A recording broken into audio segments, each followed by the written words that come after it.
Hello, my name is Niels Iversen and this is part number 2 of my language learning series. A couple of weeks ago I made a video about word lists. My first intention was to keep it totally secret, but then I realized that it probably wouldn't be noticed even if I put it on YouTube, and it might be of service to a few persons. So here you are.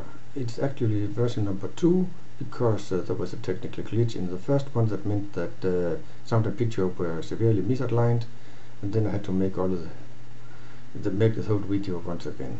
Things like that happen.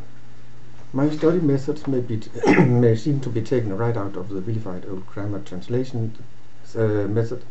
I use word lists, translations, grammar studies, and all the other things the proponents of the natural method thought they had killed off long ago. But they forgot about me. The point is, all language learning must ultimately be based on learning from genuine sources.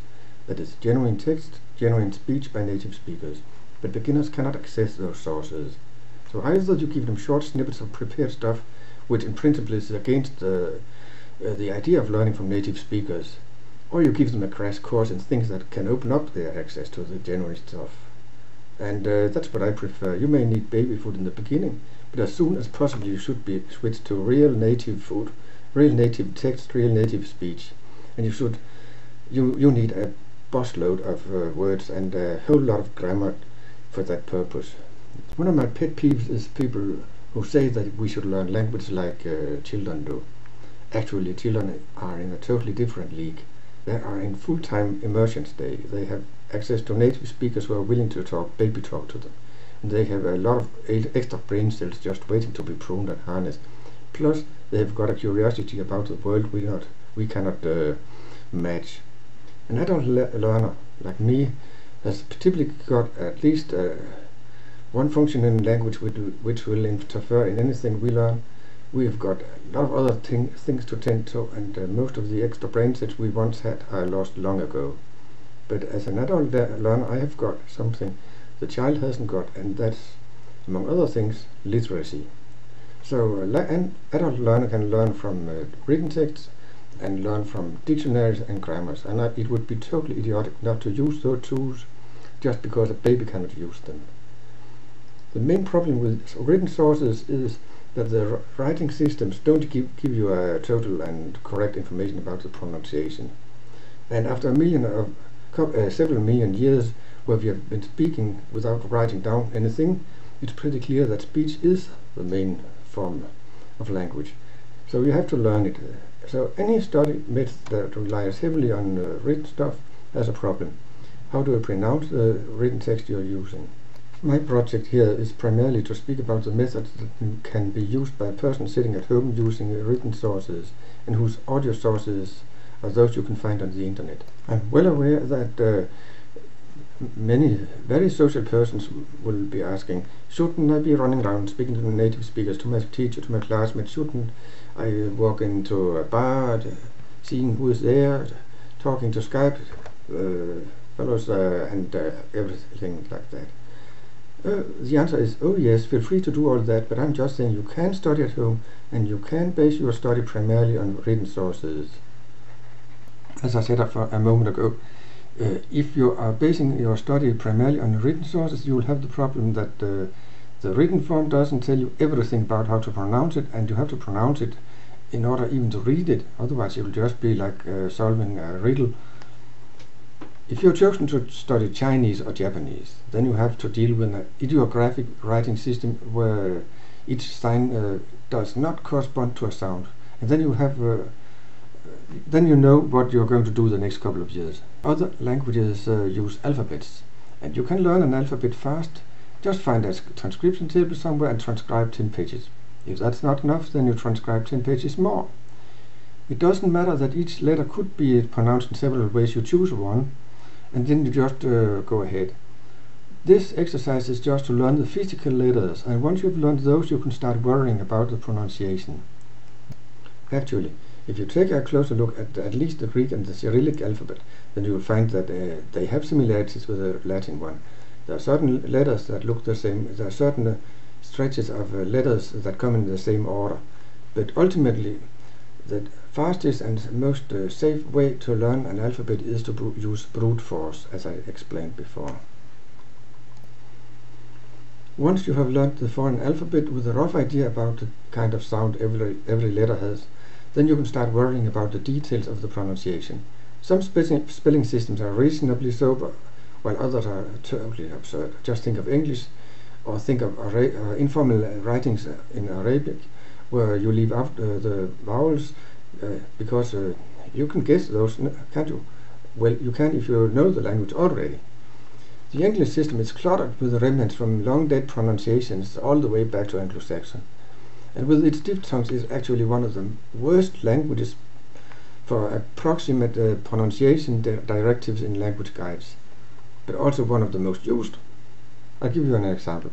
This is a page from the Lonely Planet language guide to Bahasa Malaysian, and it is almost unusable because the English pronunciation help immediately catches your eyes with that ugly green color, instead of the much more manageable original spelling, which is printed in modest black to the right. For instance, take the very first word, tulang, the word for bone, and it is spelled Toolahng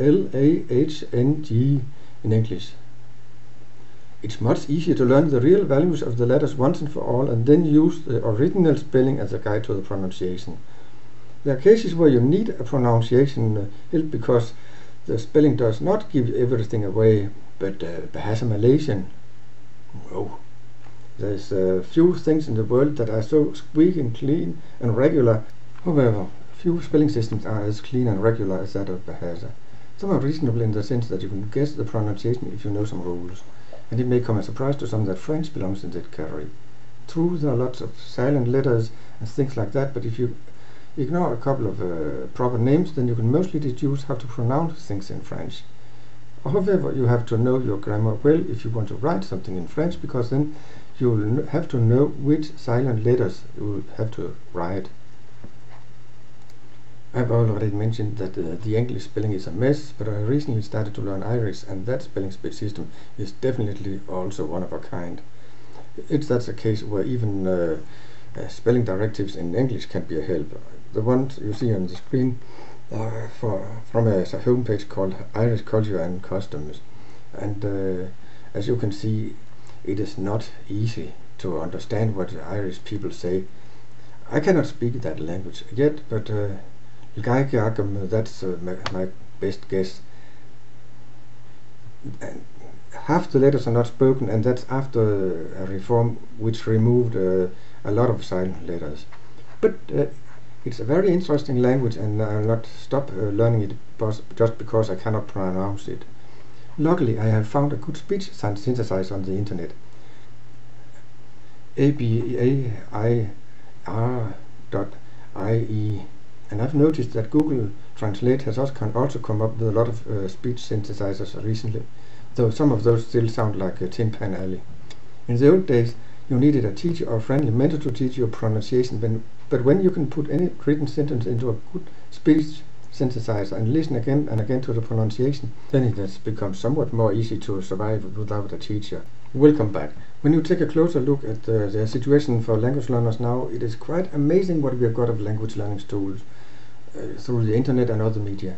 When I started out learning Italian and Spanish by home study in the early 60s, I had some textbooks, dictionaries and grammars, no audio. It was before cassettes, CDs, and long before the internet. So how did I hear those languages? The simple answer is I didn't. For several years I didn't really hear those languages, except a few times when there was something in the television. So one early morning in 1972 I arrived at Milano Stazione Garibaldi with my own homebrewed kind of Italian. And the funny thing is, whenever I said something in Italian, the locals understood me, and I could understand quite a lot of what they said. So this just shows that even with our dismal conditions back then, we could still learn languages, and that also says that even if you don't get a perfect native-like pronunciation from the start, you can still use your language for something. But in order to get a better pronunciation later, you have to cut it to bits and pieces and put it together again, and few language learners who already can communicate are willing to do that. It's not because it is impossible, it's because people use their time on other things. Besides, it is a problem that now you can hear English from Australia, America, and Britain, and different places in those countries. Or you can hear Spanish from Mexico or Argentina or Andalusia, and all those dialects will merge in your memory and form one idiolect, which is native-like. But is that really the goal? For me, it's not a goal to sound like local persons. If I want to sound like local persons, then I'll just take a long immersion day, at least 1 week, and then I can hear that my pronunciation will move towards some definite kind of that target language. But until then, I'll just be considering myself as a home learner who has the goal of being understood and to be able to speak in a way that is understood by those I am speaking to. To some extent, I understand those who say they will absolutely be perfect. They want to speak exactly like a native person. But let's face it, it takes time, it takes effort, it takes probably special materials, mentors, everything. We should be wary of putting the bar too high. There is a level where you can use your language.